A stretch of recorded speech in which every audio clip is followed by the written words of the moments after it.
बच्चों इस क्वेश्चन को तुरंत याद करो, अभी याद करो। ठीक है, 1 दिसंबर 2021 मतलब कल के दिन। ठीक है, कक्षा 10वीं एमपी बोर्ड वाले बच्चों का, कक्षा 10वीं एमपी बोर्ड वाले बच्चों का अर्धवार्षिक परीक्षा का पेपर है। अर्धवार्षिक परीक्षा 2021-2022 आपका अध्याय 10 प्रकाश के लिए मोस्ट इंपोर्टेंट क्वेश्चन बच्चों। इस क्वेश्चन को आप तुरंत याद कर लो, तुरंत याद कर लो। आपका प्रश्न है बच्चों, अवतल दर्पण के उपयोग लिखिए। आपका प्रश्न बच्चों, अवतल दर्पण के उपयोग लिखिए। अवतल दर्पण किसे कहते हैं? ठीक है, पहले आप वो समझ लो, अवतल दर्पण किसे कहते हैं। ये एक प्रकार का गोली दर्पण है। अगर गोली दर्पण के अगर बाहरी वाले भाग में अगर हम पॉलिश कर दें, अगर हम इस बाहरी वाले भाग में अगर हम रंग पोत दें, बाहरी वाले भाग में अगर हम क्या कर दें, पॉलिश कर दें, तो क्या होता है बच्चों, बाहरी वाले भाग में पॉलिश करने से इसका जो अंदर वाला भाग होता है, मतलब जो इसका जो दबा हुआ जो भाग होता है, ये दबा हुए भाग से प्रकाश की किरण परावर्तित हो जाती है ना। तो ऐसा दर्पण जिसका परावर्तक पृष्ठ अंदर की ओर दबा हुआ होता है, परिभाषा याद कर लो, ऐसा दर्पण जिसका परावर्तक पृष्ठ अंदर की ओर दबा हुआ होता है उसे हम अवतल दर्पण कहते हैं।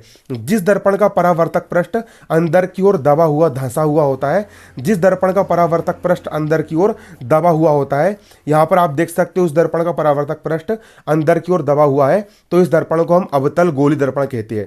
क्या कहते हैं इसको? हम अवतल गोली दर्पण कहते हैं, है ना। और तो अवतल गोली दर्पण के यहाँ पर आपको उपयोग आए, परिभाषा क्या लिखोगे? ऐसा गोलीय दर्पण, मेरे साथ बोलिए, मेरे साथ बोलो, वह गोलीय दर्पण, अरे बोलो बच्चों बोलो, वह गोलीय दर्पण, अरे बोलो, वह गोलीय दर्पण जिसका परावर्तक पृष्ठ अंदर की ओर घुसा हुआ धसा हुआ होता है। ऐसा गोलीय दर्पण जिसका परावर्तक पृष्ठ अंदर की ओर दबा हुआ होता है उसे अवतल गोलीय दर्पण कहते हैं। इसे हम क्या कहते हैं? इसे हम अवतल गोलीय दर्पण कहते हैं। अब अवतल गोलीय दर्पण का उपयोग काय में होता है? अब देखिए इसका उत्तर यहां पर, अब देख लीजिए, ये लिखा है यहां पर आपका इसका उत्तर। अवतल गोलीय दर्पण के उपयोग, अवतल गोलीय दर्पण के उपयोग, पहला, अवतल दर्पण को टार्च सर्च।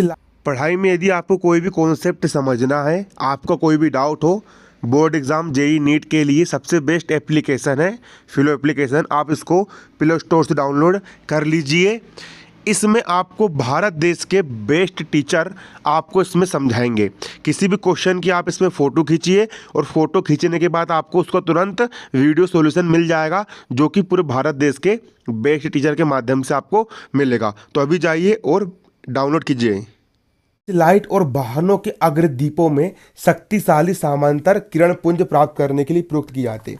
आपने देखे होंगे वाहनों के जो लाइट होते हैं ना, यहाँ पर एक बल्ब लगा रहता है और इस प्रकार का अवतल दर्पण बना रहता है। ठीक है, तो अवतल दर्पण का उपयोग वाहनों में किया जाता है सर्च लाइट के रूप में। ठीक है, अवतल दर्पण का उपयोग वाहन, सर्च लाइट एवं अग्रदीपों में किया जाता है। दूसरा, नाक, कान, गला, दांत और आंख का परीक्षण करने के लिए चिकित्सक इसका उपयोग करते हैं। अवतल दर्पण का उपयोग नाक, क्योंकि ये बड़ा प्रतिबिंब बनाता है, वस्तु अगर छोटी सी रहेगी उसको बहुत बड़ा करके दिखाता है।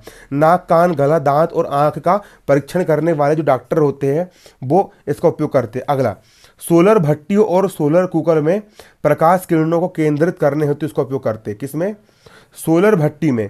अवतल दर्पण का उपयोग काम में करते हैं सोलर भट्टी एवं सोलर कुकर में प्रकाश किरण को केंद्रित करने के लिए इसका उपयोग करते हैं। अगला, शेविंग बनाने के लिए, शेविंग मतलब दाढ़ी बनाने के लिए अवतल दर्पण का प्रयोग होता है, जिससे दाढ़ी का बड़ा से बड़ा प्रतिबिंब बन सके। तो दाढ़ी बनाने के लिए होता है, सोलर भट्टी और सोलर कुकर में इसका उपयोग होता है। नाक, कान, गला और दांत और आंख का परीक्षण करने के लिए इसका उपयोग होता है। अवतल दर्पण का प्रयोग टार्च, सर्च लाइट, वाहन एवं अग्रदीपों में शक्तिशाली समांतर किरण पुंज प्राप्त करने के लिए होता है। ठीक है बच्चों, इसको आप अब भी याद करो, तुरंत इसको आप याद करो बच्चों। ठीक है।